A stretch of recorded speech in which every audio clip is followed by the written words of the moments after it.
श्री गुरु चरण सरोज रज निज मन मुकुर सुधारि। वरणो रघुवर विमल यश जोदायक फलचारि। मुदित अवधपति सकल सुत बदन समेत निहारि। जनु पाए महिपाल मणि जन सहित फलचारि।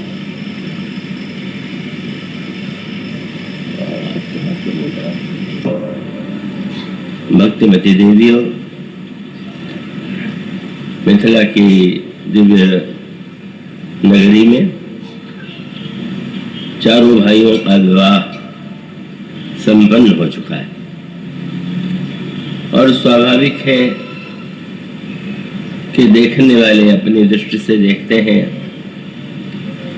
और उन देखने वालों में भी तो दो व्यक्ति अग्रगण्य हैं।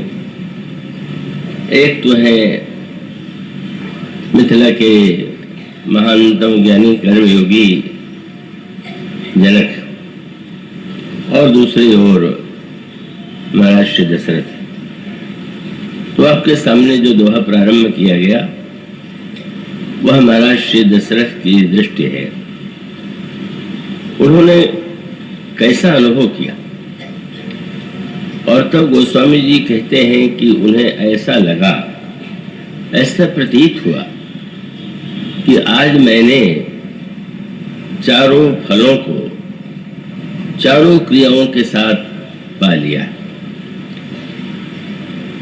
उसका मूल सूत्र वही है जिसकी चर्चा कल की गई थी। जो लोग पहले दिन से नहीं आ पाए हैं उन्हें थोड़ी असुविधा होगी, पर सूत्र इतना ही है कि एकांगी जीवन अनेक लोगों का दिखाई देता है, पर जिसको सर्वांगीण जीवन कहते हैं, पूरा जीवन कहते हैं, ऐसा पूरा जीवन विरले व्यक्तियों के जीवन में दिखाई देता है। और इसको यूं कहें कि अगर किसी व्यक्ति के शरीर में एक अंग बड़ा शक्तिशाली हो तो उसके द्वारा वह व्यक्ति बड़ी सफलता पा सकता है, लेकिन स्वस्थता का चिन्ह तो यही है कि जब शरीर का प्रत्येक अंग और शरीर का हर कोण जो है उसमें अस्वस्थता न हो, स्वस्थता हो। इसका अभिप्राय है कि एक दिशा में कोई महान कार्य कर देना और भी एक उपलब्धि है, लेकिन वो तो समग्र जीवन नहीं है। हमारे यहाँ तो अवतारों की बड़ी लंबी सूची है, 10 अवतार, 24 अवतार, पर इसके साथ साथ यह भी कह दिया गया कि अवतारा है संख्या, अवतारों की संख्या गिनी नहीं जा सकती। पर उन समस्त अवतारों में जिन 2 अवतारों के प्रति भारतीय जीवन में समग्र आस्था है, श्रद्धा है, वह है श्री राम और श्री कृष्ण। तो इन दोनों अवतारों की विलक्षणता यह है कि उनके चरित्र में जीवन की समग्रता है। अन्य अवतारों में जीवन के किसी एक पक्ष को तो आलोक और प्रकाश मिलता है, पर जीवन के समस्त पक्षों को प्रकाशित करने वाले अन्य अवतार नहीं। पर ये जो 2 अवतार हैं, ये व्यक्ति के सामने समग्र जीवन कैसे जीना चाहिए, समग्र जीवन का क्या अर्थ है, इसे यदि आप समझना चाहें तो इन दोनों अवतारों के चरित्र पर दृष्टि डालें और उसमें भगवान कृष्ण की लीलाएं कुछ अद्भुत सी हैं और कभी कभी मनुष्य उससे भ्रमित भी हो जाता है। किंतु जहाँ तक भगवान श्री राम के चरित्र की बात है, कहो तो आप यूं ही अनुभव करेंगे कि जीवन का कोई ऐसा पक्ष नहीं है कि जिसको प्रभु श्री राम ने आलोकित नहीं किया, प्रकाशित नहीं किया। और इसीलिए महाराज श्री दशरथ को जब ये प्रतीत होता है कि चारों राजकुमार तो मानो चार फल हैं और ये चारों राजकुमारियां हैं, उन फलों के साथ जुड़ी हुई क्रियाएं हैं, तो इसका अर्थ ये है कि धर्म और मोक्ष की चर्चा तो होती ही रहती है, पर विशेष रूप से मोक्ष की बात तो बहुत बार बार दोहराई जाती है। धर्म की चर्चा भी की जाती है, पर ऐसा कुछ भ्रम है कि जैसे अर्थ और काम जो है कोई बड़ी बुरी वस्तु है, बड़ी निषिद्ध वस्तु है, और बहुधा हम सब उसकी निंदा करते रहते हैं, पर यह सत्य नहीं। इसका अभिप्राय है कि जीवन में अर्थ की भी आवश्यकता है, काम जिसे कहते हैं उस भोग की भी आवश्यकता है, और धर्म और मोक्ष की भी आवश्यकता है। तो इसलिए ये जो अर्थ शब्द है वो तो बड़े व्यापक भूमिका वाला शब्द है। अनेक अनेक शब्दों से आप उसकी अभिव्यक्ति करते हैं। जैसे एक है, आप जब स्वार्थ शब्द का प्रयोग करते हैं तो वहां भी अर्थ है, और स्व के साथ वह जुड़ गया तो स्वार्थ हो गया। और जब आप परमार्थ कहते हैं तो वहां भी अर्थ है, पर जब उसका लक्ष्य कोई परम वस्तु, परम लक्ष्य होता है तो आप उसे परमार्थ कहते हैं।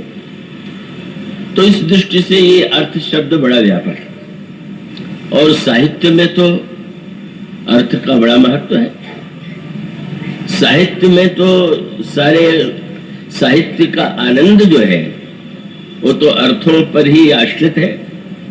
अगर अर्थ न जानता हो व्यक्ति तो साहित्य का रस, वो आनंद तो नहीं ले सकता। तो साहित्य में भी अर्थ का बड़ा महत्व है, स्वार्थ में भी और परमार्थ में भी वह जुड़ा हुआ है, और धन के संदर्भ में भी वह अर्थ शब्द प्रयुक्त होता ही है। तो ये जो उसके साथ साथ ये शब्द तो है ही, पर एक शब्द और जुड़ गया है, अनर्थ। अनर्थ माने जब कोई वस्तु बड़ी विपरीत हो, चाहे वो साहित्य में हो और चाहे कोई जीवन में कोई बहुत भयानक घटना घटित हो जाए, तो लोग कहते हैं ये तो बड़ा अनर्थ हो गया। तो ये अर्थ तो बड़ा व्यापक है, अच्छे अर्थों में भी बुरे अर्थों में भी अर्थ का साम्राज्य तो सर्वत्र है। उस अर्थ को आप मंच से नकार सकते हैं, वाणी से नकार सकते हैं, पर वो तो आपके जीवन में उसका प्रवेश बड़ी गहराई से। और आप उस धारणा पर विचार कीजिए कि जब श्री किशोरी जी और श्री राम की वंदना गोस्वामी जी करते हैं तो पहले दोनों की वंदना उन्होंने अलग अलग रूपों में किया। भगवान श्री राम की वंदना करते हुए उन्होंने कहा, पुण्य मन वचन कर्म रघुनायक, चरण कमल बंदो सबलायक, राजीव नयन धरे धनुषायक, भगत विपति भंजन सुखदायक। वह प्रभु श्री राम जो धनुष बाण धारण करते हैं, जिनके नेत्र कमल के समान है, और जो भक्तों के दुख को निरंतर दूर करते रहते हैं, वे उनके चरणों में प्रणाम करते हैं। और उसके पश्चात जनक नंदिनी की वंदना करते हुए कहते हैं, जनक सुता जग जननी जानकी, अतिशय प्रिय करुणा निधान की, और ताके जुग पद कमल मनामो, जा सुकृपा निर्मल मति पाऊं। क्या मैं उन जनक नंदिनी जगन माता के चरणों की वंदना करता हूँ जिनकी कृपा से निर्मल मति प्राप्त होती है। पर दोनों की अलग अलग वंदना का तात्पर्य तो यही हुआ कि दोनों भिन्न हैं। पर गोस्वामी जी एक अनोखा शब्द चुनते हैं, श्री सीता जी श्री राम अलग हैं कि भिन्न है। तो उन्होंने कहा भिन्न भी है और अभिन्न भी है। वस्तुतः अभिन्न तो है, पर अभिन्न को भिन्न बनाए बिना आप पूरा लीला का आनंद नहीं ले सकते। और इसलिए गोस्वामी जी इसको एक काव्य की युक्ति के द्वारा वो सीता जी और श्री राम की तुलना किससे करते हैं?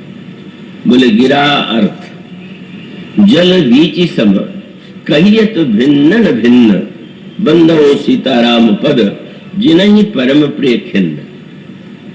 श्री सीता जी मानो साक्षात गिरा है वाणी, और श्री राम साक्षात अर्थ है, और जनक नंदिनी श्री राम यदि जल है तो जनक नंदिनी वीची है, वो तरंग है। और उसका अर्थ है कि अब जल में और तरंग में अंतर है कि नहीं? तो तत्वतः तो अंतर नहीं है, दोनों एक ही है।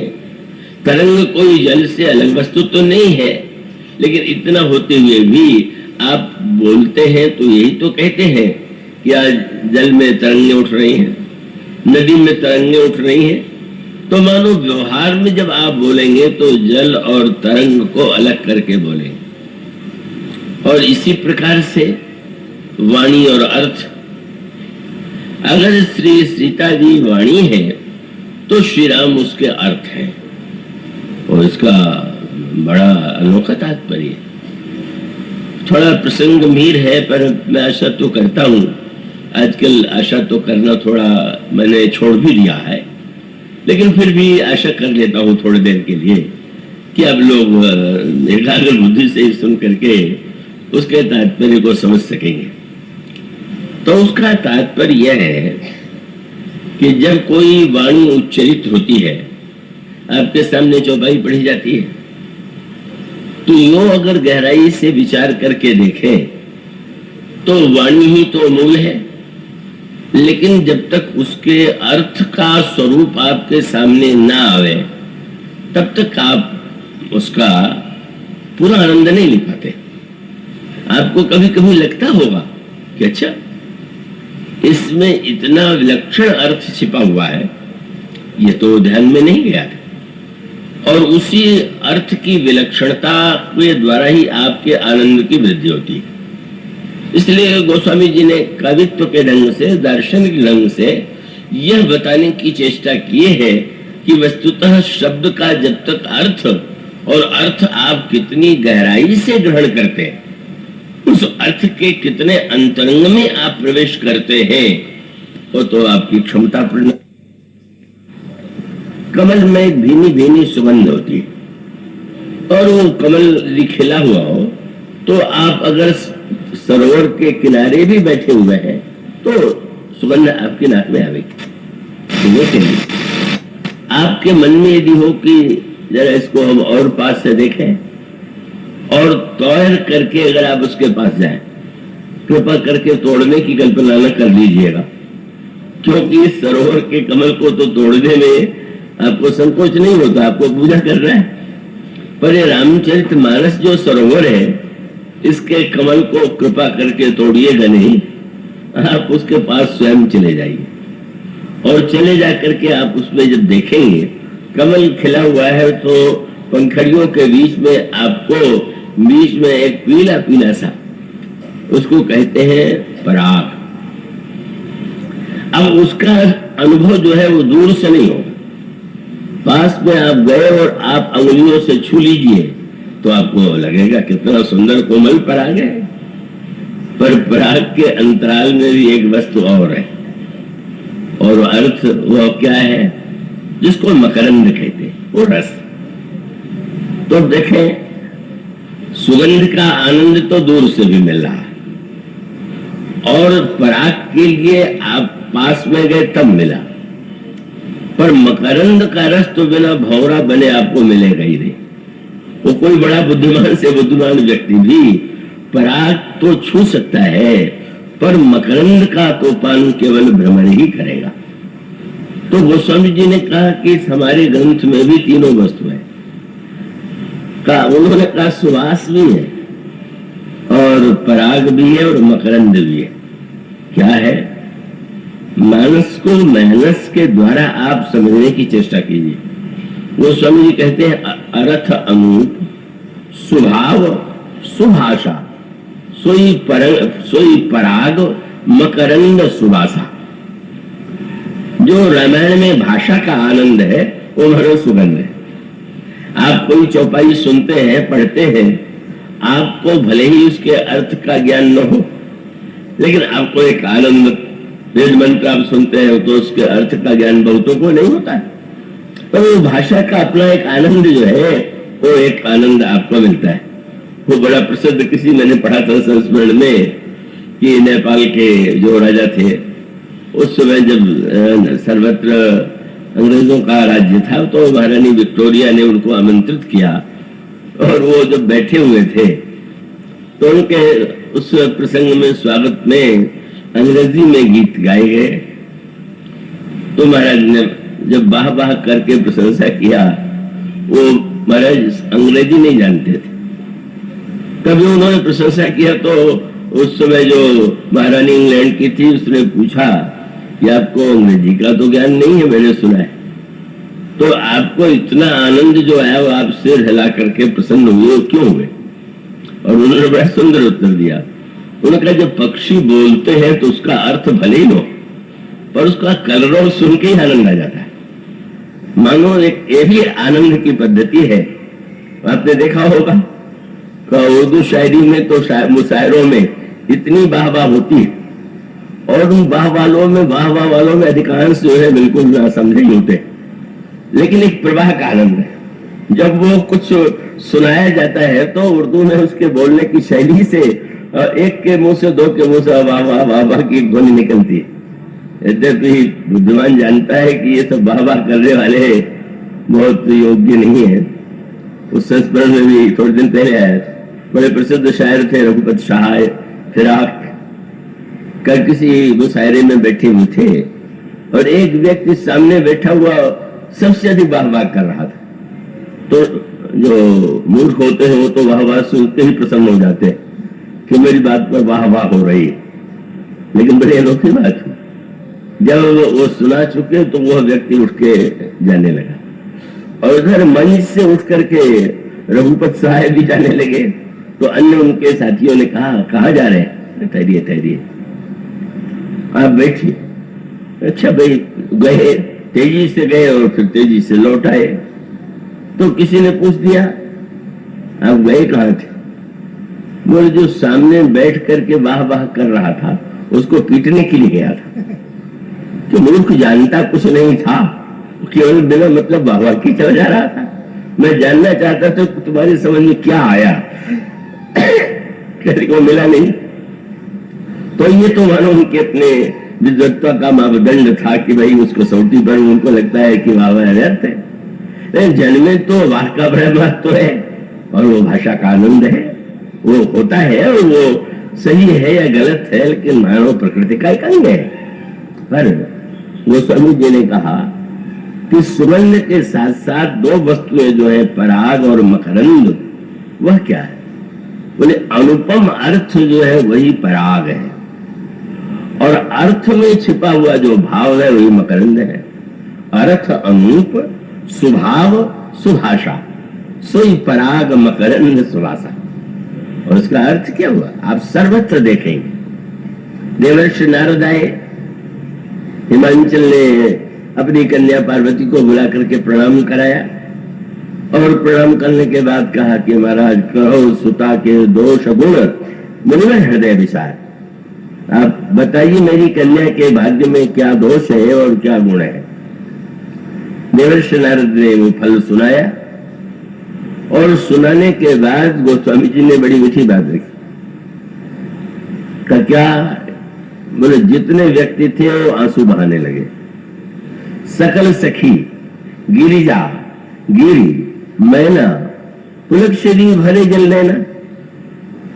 सब पार्वती जी की सखियां भी आंसू बहा रहे हैं, और पार्वती जी के आंखों में भी आंसू है, और हिमांचल के आंखों में भी आंसू है, और मैना के भी आंख में आंसू है। तो गोस्वामी जी से किसी ने पूछा कि जो चारों रो रहे हैं या आंसू बहा रहे हैं क्यों? तो उन्होंने कहा कि इन चारों ने अलग अलग अर्थ लिया, और सबसे आंसू में भेद था कि जो हिमांचल और मैना है उनके आंखों में दुख के आंसू थे, और जो सखियां थी उनमें भी व्याकुलता थी। लेकिन पार्वती जी की आंखों में आंसू आनंद के थे, दुख के नहीं।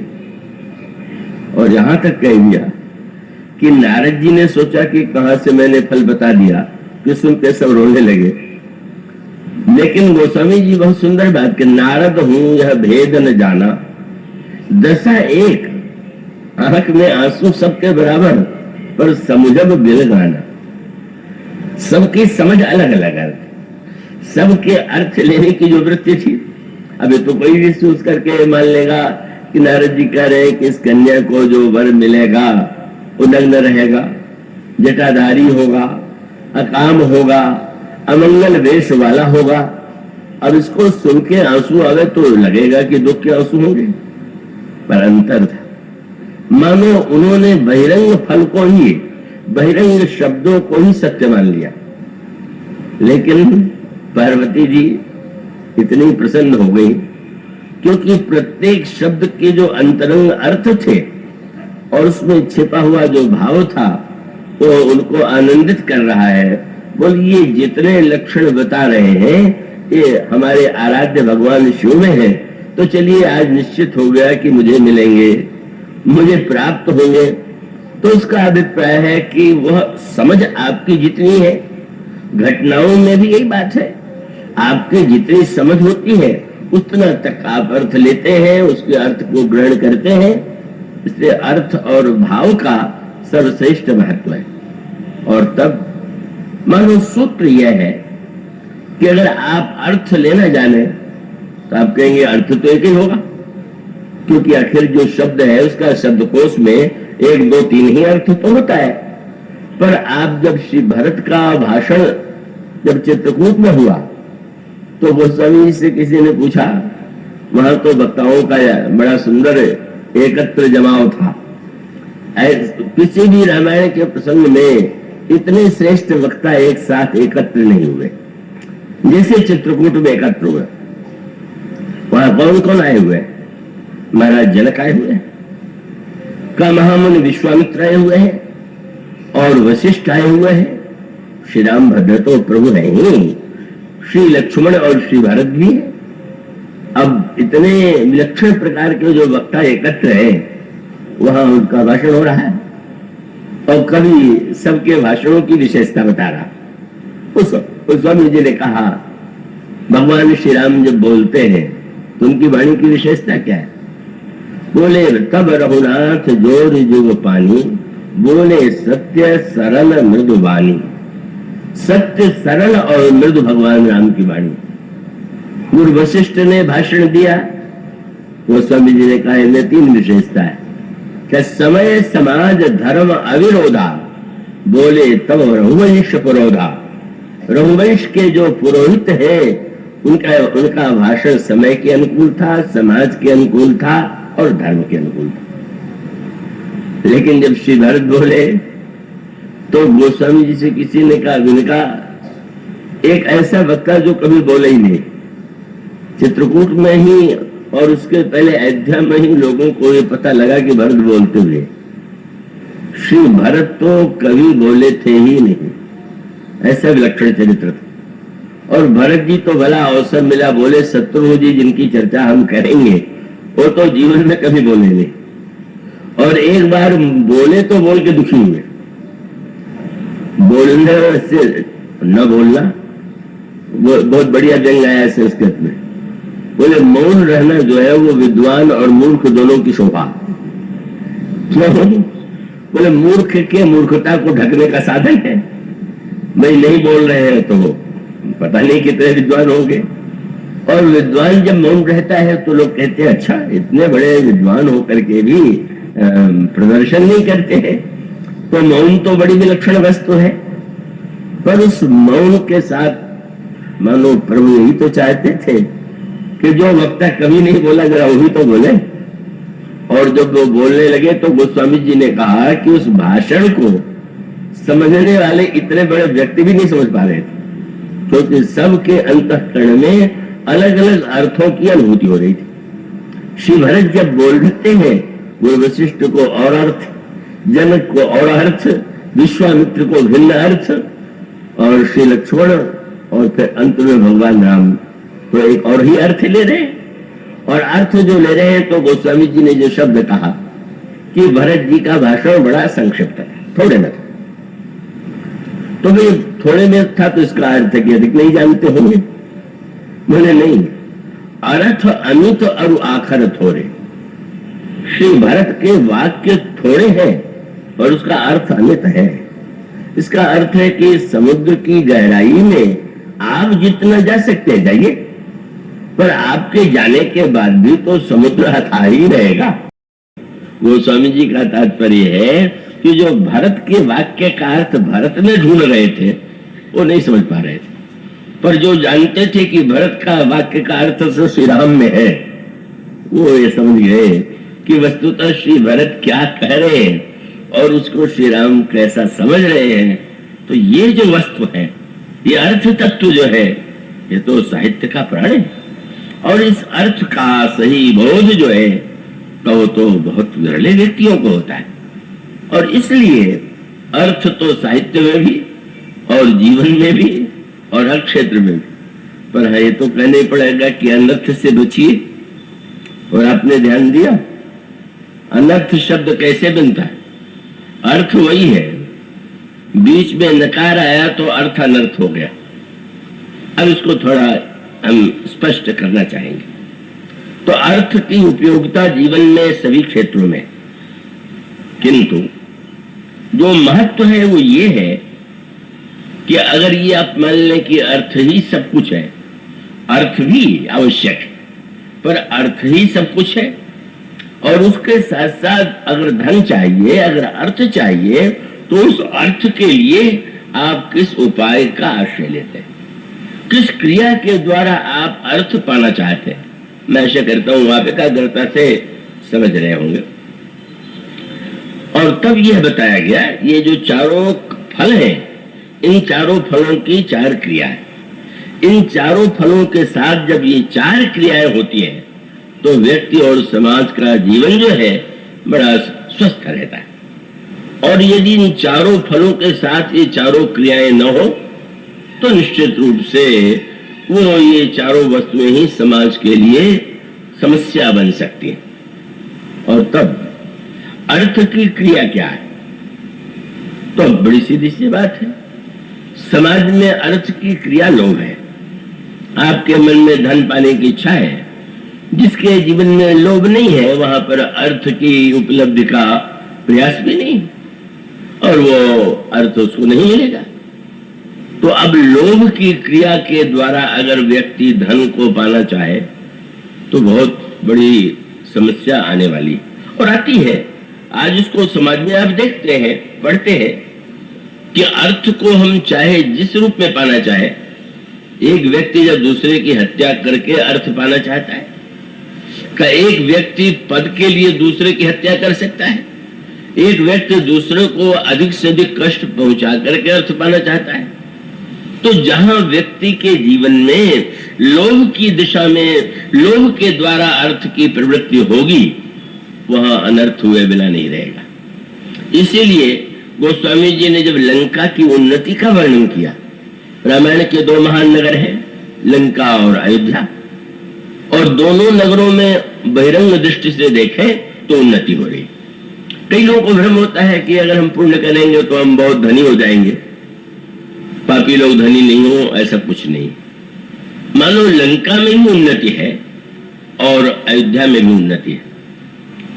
कल गोस्वामी जी से पूछा गया कि जब दोनों में ही उन्नति है तो फिर अयोध्या की क्या विशेषता है? गोस्वामी जी ने जो दो वाक्य लिखे आप उस पर ध्यान दीजिए। गोस्वामी जी कहते हैं लंका में 10 वस्तुएं नित्य बढ़ रही हैं, उनकी उन्नति हो रही। कौन सी? गोस्वामी जी कहते हैं सुख, संपत्ति, सुख बढ़ रहा है, संपत्ति बढ़ रही, पुत्रों की संख्या बढ़ रही, सेना की संख्या बढ़ती जा रही है, सहायक और सेवक बहुत बढ़ते जा रहे हैं, चारों ओर विजय प्राप्त हो रही है, रावण के प्रताप का चारों ओर जय ध्वनि से स्वागत हो रहा है, बुद्धिमत्ता बढ़ रही है, बल बढ़ रहा है। किसी ने कहा महाराज बचा क्या? वो स्वामी जी ने जो पंक्ति लिखी उसे पढ़िए। वो स्वामी जी कहते हैं सुख संपत्ति सुत सेन सहाई जय प्रताप बल बुद्धि बढ़ाई, सब दिन प्रतिदिन बढ़त जाई। लेकिन दशा क्या है? जिम प्रतिलाभ लोभ अधिकाई। मानो इतना उन्नति होने पर भी लंका के राजा के और लंका के निवासियों के जीवन में लोभ बढ़ता ही जा रहा। सोने की लंका है, सर्व संसार की सर्वश्रेष्ठ सुंदरियां हैं, वेदों का महान विद्वान है, सब कुछ होने पर भी क्या रावण के जीवन में जो परम लक्ष्य है वो है क्या? और गोस्वामी जी कहते हैं कि नहीं, जब रावण जैसे व्यक्ति को बन करके लंका दूसरे की छीन लिया, एक बार कुबेर पर धावा, पुष्पक जाल जीत ले हवा, का देख बिटक विकट भट बड़ कटकाई, जक्ष जीव ले गयो पराई। रावण लंका का स्वामी नहीं था, भ्रमण करते हुए उसने देखा है तो बड़ी सुंदर नगरी है और वहां यक्षों का था शासन। तो यक्ष धन के हमारे यहाँ एक कुबेर जो है ये धन के से जुड़े हुए हैं और उनके जो सैनिक हैं वो यक्ष कहलाते हैं। तो रावण सेना लेकर के पहुंच गया। अब वो धनी तो बेचारा डरपोक होते ही, तो वो जो जितने यक्ष थे वो स्वामी ने देखा, लिखा, देख विकट भड़ बड़ी कटकाई, यक्ष जीव ले गए पराई। लड़ने वड़ने की बात नहीं, चलो भाई छोड़ो। मानो छीन लिया यक्षों से, पुष्पक विमान कुबेर से छीन लिया।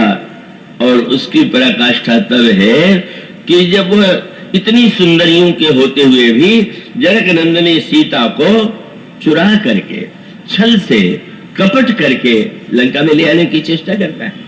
और इसका अभिप्राय ये है कि अगर ये व्यक्ति के जीवन में स्थिति आ जाए, अर्थ के साथ लोभ की क्रिया अगर जुड़ेगी तो निश्चित रूप से अनर्थ हुए बिना रहेगा नहीं, जैसा कि समाज में होता रहा और आज भी बहुत बड़ी संख्या में हो रहा है। इसलिए मुख्य बात यह है जिसको आप देखेंगे, इसीलिए लक्ष्मी पूजन की परंपरा कितनी है। हमारे शास्त्रों ने कभी मिथ्या दम्भ को प्रश्रय नहीं दिया। आजकल दम्भ की पूजा ही अधिक होती है। तो इसका अभिप्राय है कि वैदिक मंत्रों में ये कहने में ऋषि को संकोच नहीं होता है या मांगने वाले को कि हमको स्वर्ण चाहिए, गायें चाहिए। अब वो सामने वाले व्यक्ति सुनेगा तो कहेगा, रे एक सज्जन ने कहा वेद मंत्रों में यही रखा हुआ। जब देखो तो वो यज्ञ में मांग रहे हैं। पर मांगने का अर्थ कोई बुरी बात नहीं है। इसका अर्थ है आपके जीवन में आवश्यकता की अनुभूति नहीं हो रही, कुछ नहीं चाहिए और आप नहीं मांग रहे हैं तो बिल्कुल ठीक है।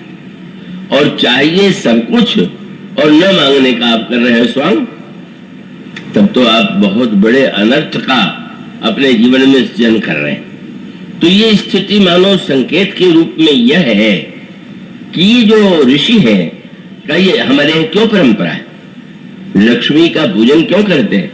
लेकिन आपने सर्वर देखा होगा कि जब जो है पूजन करते हैं और आप व्यापारियों के यहाँ अन्य लोगों के लिए देखेंगे लाल अक्षर में लिखा हुआ है क्या, शुभ लाभ। तो शुभ और लाभ के अर्थ पर आपने ध्यान दिया।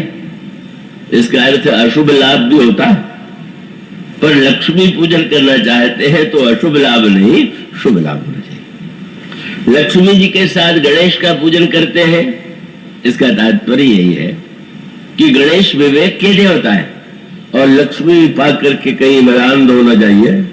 धनियों में बहुधा यह रोग आ जाता है, श्रीमद वक्र न कीन की ममता बधर काई, और मृग लोचन के नयन सर जो जग को लागन जाए।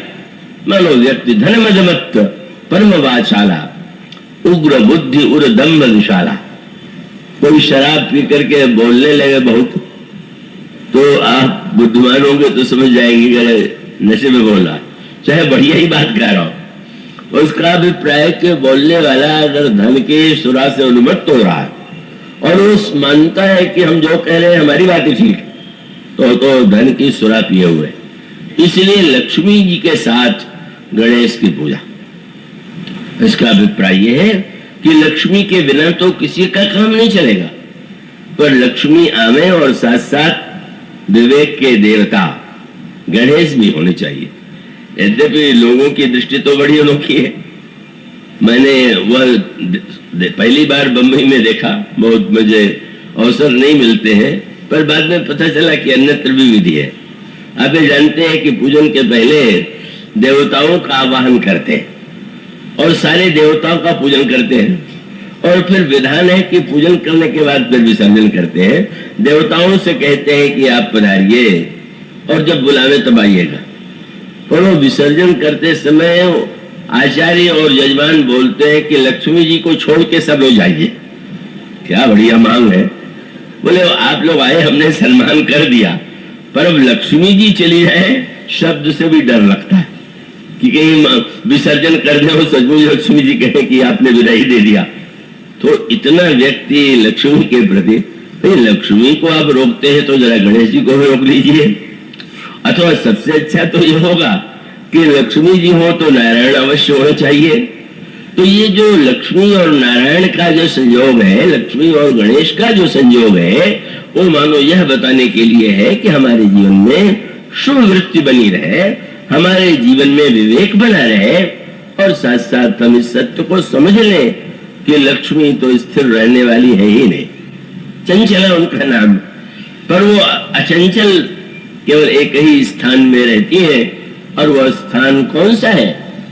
यद्यपि परम सब चपल, मेरे पत्र का, यद्यपि परम चपल श्री चंचल फिर न रहत कहूं, लेकिन हरिपद पंकज पाई अचल भई कर्म बचन मनो। श्रीमद् भागवत में बड़ी मीठी बात आती है। जब लक्ष्मी जी प्रकट हुई तो सारे देवता दैत्य सम्मोहित होकर के उनकी ओर देखने लगे, सब चाहते हैं। और लक्ष्मी जी के साथ सखियां हैं, और सखियां जयमाल लेकर के लक्ष्मी जी के हाथ में चल रही। लक्ष्मी जी ने वहां पर सोचा कि अच्छा ये जो है तपस्वी तो बहुत है पर बड़े क्रोधी है, नाम श्रीमद् भागवत में नहीं लिखा गया, पर उसमें संकेत में आता है ये देवता है, इनमें ये गुण तो है पर इनमें कटु भाषण बहुत है। ये देवता है पर इनके जीवन में का संयम नहीं है। सबको देखने के बाद आश्चर्य था। देवता दैत्य सोचते थे पता नहीं लक्ष्मी जी किसके गले में जयमाल डालेंगी। तो वर्णन आता है कि जब विष्णु भगवान को, श्रीमन नारायण को लक्ष्मी जी ने देखा तो उनमें तो गुण ही गुण दिखाई पड़े। तो एक सखी ने कहा कि गुण के साथ अवगुण भी तो होता है, तो इनमें कोई अवगुण है कि नहीं? तो लक्ष्मी जी ने कहा अवगुण कहे तो एक ही गुण है कि सब मेरी ओर देख रहे हैं, ये मेरी ओर नहीं देख रहे। तो नहीं देख रहे हैं तो मेरी सफलता ये है कि मैं सेवा के द्वारा इनको अपनी ओर देखने के लिए बाध्य करूं। तो मानो लक्ष्मी जी ने भगवान के गले में जयमाल डाल दिया, और वो निरंतर चरणों को अपनी गोद में लेकर के उसको सहलाती रहती है। उनके प्रति उनका स्नेह उनका है।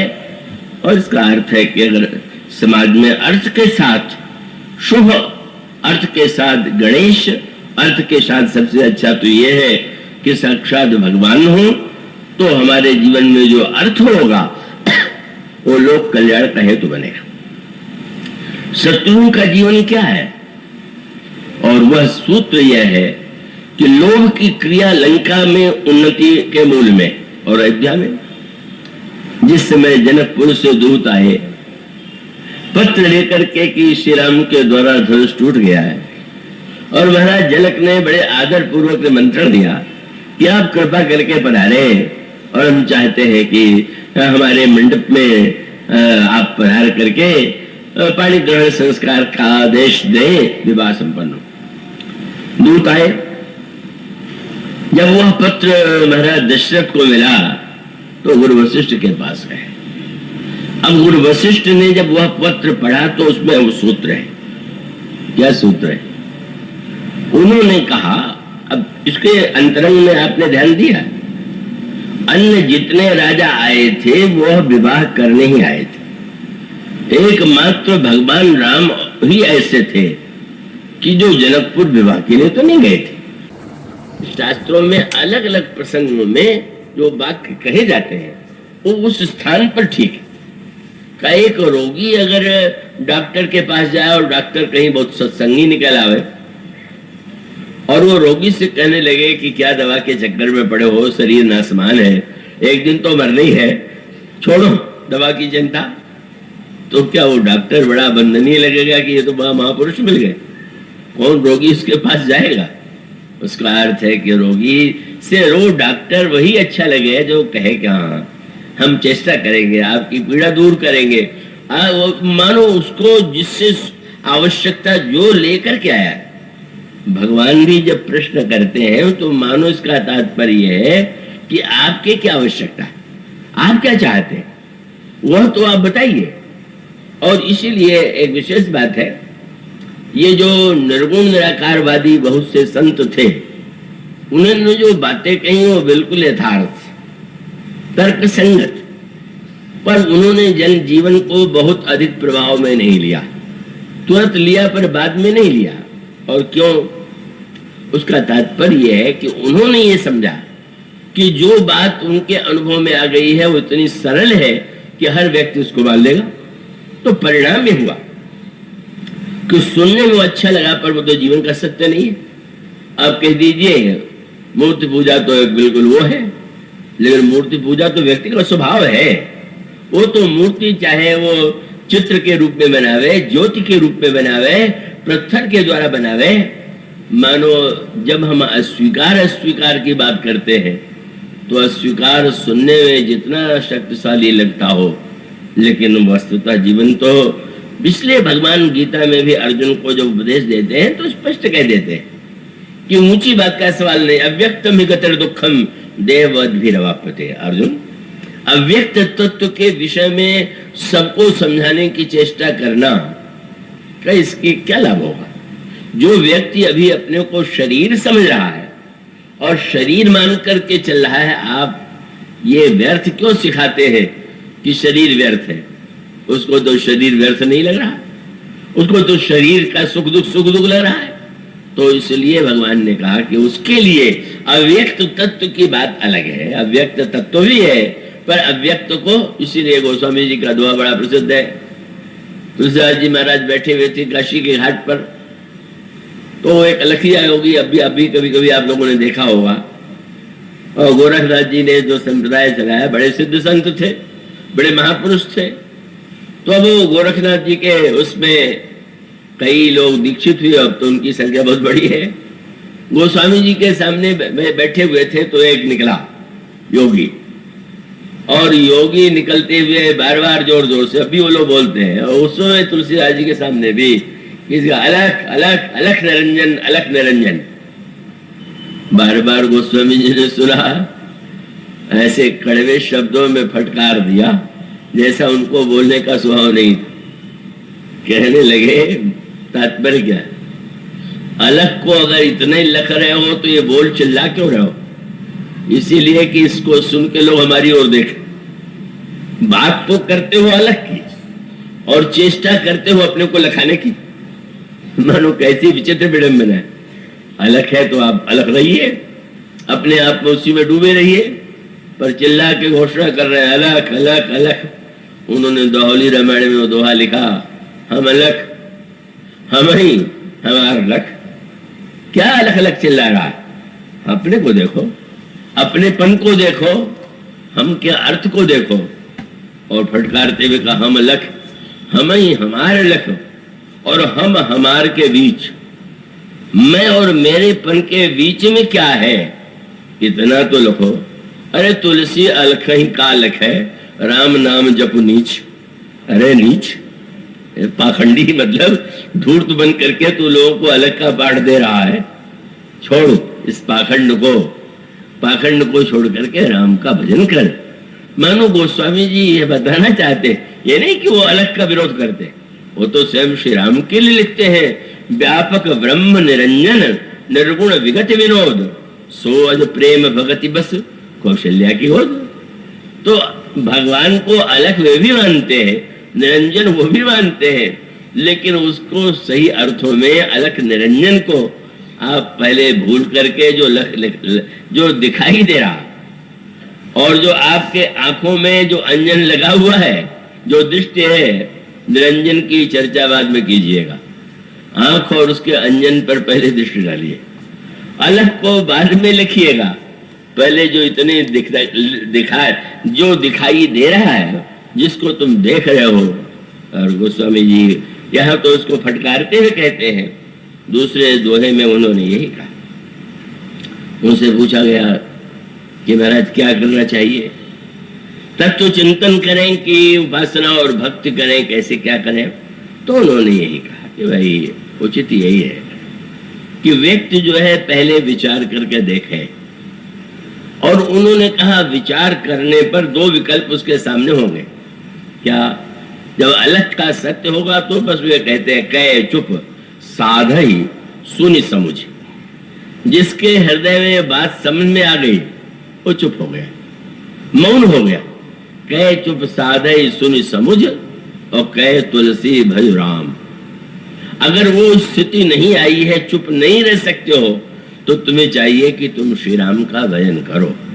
ये जो गोस्वामी जी वाक्य कहते हैं, उसका मूल तात्पर्य है कि आप पहले उस कक्षा में तो चलिए जहां आप बैठे हुए हैं। आप शरीर में बैठे हुए हैं, आप मन में बैठे हुए हैं, और शरीर और मन को मिथ्या कह करके आप क्यों व्यर्थ अपने आप को धोखा दे रहे हैं? इसलिए अर्थ जीवन का एक महान सत्य है। जब तक वो सत्य लग रहा है, केवल दिखावे के लिए मत कहिए कि अर्थ व्यर्थ है। मानो गोस्वामी जी कहते हैं, चारों भाइयों में, चारों भाई माने अर्थ धर्म काम और मोक्ष। अगर मोक्ष भगवान श्री राम है तो श्री भरत धर्म है। का भगवान श्री राम और भरत के साथ साथ लक्ष्मण जी साक्षात काम है, तो शत्रुघ्न अर्थ है। मानो इस सब प्रसंग का मूल तत्व ये है कि जब तक हमें आवश्यकता है जीवन की, परिवार के लिए, इसलिए संतों ने भी, जो बहुत त्यागी थे, वो भी इस बात को कहने में संकोच नहीं करते। कबीर का वो प्रसिद्ध दोहा आपने सुना होगा, जिसमें भगवान ने पूछा तुम तो कुछ नहीं चाहते होगे? तो उन्होंने नहीं कहा कि कुछ नहीं चाहिए, उन्होंने कहा नहीं चाहते। कितना चाहते हो? लाख करोड़ अरब? उन्होंने कहा नहीं इतना तो नहीं चाहिए, पर कितना चाहिए? बोले साईं इतना दीजिए जामे कुटुंब समाए। आप एक परिवार में रहते हैं, कुटुंब में रहते हैं, और कुटुंब आपको कुटुंब में लगता है, और आपका कर्तव्य है कि उनका भरण पोषण करें। तो उन्होंने यही कहा कि साईं इतना दीजिए जामे कुटुंब समाए। यहाँ पर अंतर है। केवल कुटुंब की चिंता नहीं है, एक बात और जुड़ी हुई है, साईं अपना दीजिए इतना दीजिए जामे कुटुंब समाए, मैं भी भूखा ना रहूं और साधु न भूखा जाए। मैं भी भूखा रहूं, ऐसा है, मुझे भी भूख लगती है, तो हमें भी चाहिए भोजन, और उसके साथ साथ अतिथि साधु संत आवेंगे तो वे भी हमारे द्वार से भूखे न लौटे। इसलिए यह जो भगवान श्री राम का विवाह में मंडप, इस मंडप में और पूरी रामायण में आप विचार करके देखिए, परशुराम जी महाराज और भगवान राम दोनों में अगर यूं बाहर से देखें तो क्या लगेगा? परशुराम जी को लगा भी यही था। परशुराम जी महाराज से जब प्रभु ने प्रार्थना किया कि महाराज आपसे लड़ने का तो मैं नहीं वो विचार कर सकता हूं, पर आपके क्रोध के शांत होने का कोई उपाय है? तो उन्होंने कहा कि हाँ उपाय है। क्या? बोले करु परितोष मोर संग्रामा नाहित छाणु कहाऊ बरामा। बस आज से ये जो तुम्हारा नाम भूल से राम रख दिया गया, ये नाम आज से मेरे ही रहेगा, तुम्हारा नहीं।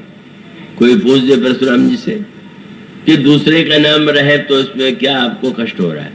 बोले तो मेरे नाम के लिए कलंक है। मैं बाल ब्रह्मचारी, जिसको आज तक किसी नारी सौंदर्य ने आकृष्ट नहीं किया। मैं वो महान त्यागी कि इतने राजाओं को मैंने हराया पर सिंहासन पर नहीं बैठा, मैंने माल खजाना नहीं लिया। तो मेरे जीवन में न तो अर्थ है और न मेरे जीवन में काम है, और यह राजकुमार तो एक राजा का बेटा है, सिंहासन पर जरूर बैठेगा, तो सिंहासन पर अर्थ का तो चाहे इसके जीवन में लक्ष्य ही है। और जब धनुष तोड़ा तो विवाह के लिए, कहाँ ये धनुष तोड़ के विवाह चाहने वाला राम, कहाँ राजा के बेटे के रूप में सिंहासन चाहने वाला राम, और कहाँ मैं जिस तरह इन दोनों को छोड़ दिया। नहीं, दोनों को जिसने छोड़ दिया उसको हम प्रणाम कर सकते हैं, पर उसका अनुकरण नहीं कर सकते। हमारे लिए वह जीवन में ग्रहण करने योग्य नहीं है। वंदना करेंगे। सत्य यही था कि भगवान राम ये बताते हैं कि नहीं, विवाह का भी अर्थ है, पर कैसा अर्थ है, यही संकेत यहां पर आपको इस दोहे में दिया गया। चारों फल जीवन में चाहिए, पर चारों फलों को पाने के लिए किस पद्धति से पावें, बस मूल सूत्र ये। इसलिए यहां पर यह कहा गया कि चारों राजकुमारियां और जो चारों राजकुमार हैं, मानो ऐसा लगने लगा कि फल भी है और फल के साथ साथ जो क्रिया होनी चाहिए वो क्रिया भी यहां पर विद्यमान है। तो मानो हमारे महापुरुषों ने, अवतारों ने यह बताया। इसलिए हमारे जो निवृत्ति प्राण त्यागी महापुरुष हैं वो वंदनीय है, पर हमारे परम प्रेमास्पद श्रद्धास्पद तो वस्तुतः श्री राम है, श्री कृष्ण है, जिनके जीवन में आपको सभी कुछ दिखाई देगा। और इसलिए यहां पर इस दोहे में गोस्वामी जी ने चार फलों को जो महत्व दिया, और इतना महत्व दिया कि चारों भाइयों के रूप में दिया, और उनके साथ वह क्रिया, किस क्रिया के साथ कौन सा फल हमारे जीवन को धन्य बनाता है।